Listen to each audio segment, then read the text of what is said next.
বাংলাদেশের প্রথম রাষ্ট্রপতি শেখ মুজিবুর রহমানের বাসভবন ৬ ঘন্টা সরকারি বুলডোজার দিয়ে ভাঙচুর করা হয়, তখন প্রশাসন কিভাবে নীরব ছিল এবং এই নীরবতার মাধ্যমে উনি একটা ডিভাইডেড সৃষ্টি করছিল, মানে একটা ডিভিশন তৈরি করে। এই সমাবেশে আমি অংশগ্রহণ করি একজন প্রেসের সদস্য হিসেবে। তো উনি বক্তৃতা প্রদান করেন প্রথমে ১ ঘন্টার মতন।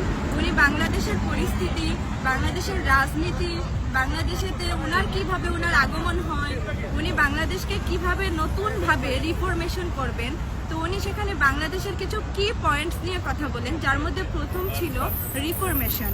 তারপরে উনি অনেকগুলা পয়েন্ট আসলে ওনার মতো করে ব্যাখ্যা করেন যে উনি আসলে কেমন বাংলাদেশ চান, কি করলে বাংলাদেশ আসলে আরো সুন্দর হবে, বা রেমিটেন্স নিয়ে, ট্যাক্স নিয়ে, বাংলাদেশের এই সমস্ত বিষয় নিয়ে উনি কথা বলেন, অর্থনীতি থেকে শুরু করেন। তো তারপরে যখন প্রশ্ন উত্তর পর্ব আসে, তখন আমি ওনাকে প্রথম প্রশ্ন করার সুযোগ পাই এবং আমি ওনাকে একটা প্রশ্ন করি। উনি প্রথমেই যে বলেছিল উনি একটা রিফরমেশন নিয়ে কাজ করবে, যেটা ওনার প্রথম চ্যালেঞ্জ বাংলাদেশের জন্য।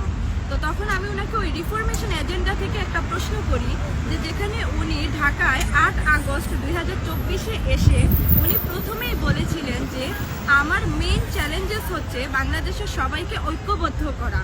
তো সেখান থেকে আমি ওনাকে প্রশ্ন করি, যেখানে বাংলাদেশের প্রথম রাষ্ট্রপতি শেখ মুজিবুর রহমানের বাসভবন ৬ ঘন্টা সরকারি বুলডোজার দিয়ে ভাঙচুর করা হয়, তখন প্রশাসন কিভাবে নীরব ছিল এবং এই নীরবতার মাধ্যমে উনি একটা ডিভাইডেড সৃষ্টি করছিল, মানে একটা ডিভিশন তৈরি করে, যে পার্টিকুলার মানুষকে আলাদা করে দেয়। তাহলে ওই পার্টিকুলার মানুষকে আলাদা করে ওদেরকে বাদ দিয়ে উনি কিভাবে রিফরমেশন বা ওই যে উনি ঐক্যবদ্ধ করবে সবাইকে, সেটা উনি কিভাবে করবে, এবং উনি কি শুধুমাত্র ওই পার্টিকুলার মানুষদেরকে বাদ দিয়ে বাকি অর্ধেকের জন্য উপদেষ্টা হয়েছেন, এরকম একটা প্রশ্ন করি, যে প্রশ্নটা উনি আসলে ছুঁতে পারেননি এবং উনি যে উত্তরটা দেয় সেটা উনি ওনার মতো করে আসলে ব্যাখ্যা করেন, যেটা আমার প্রশ্নকে উনি টাচই করতে পারেননি।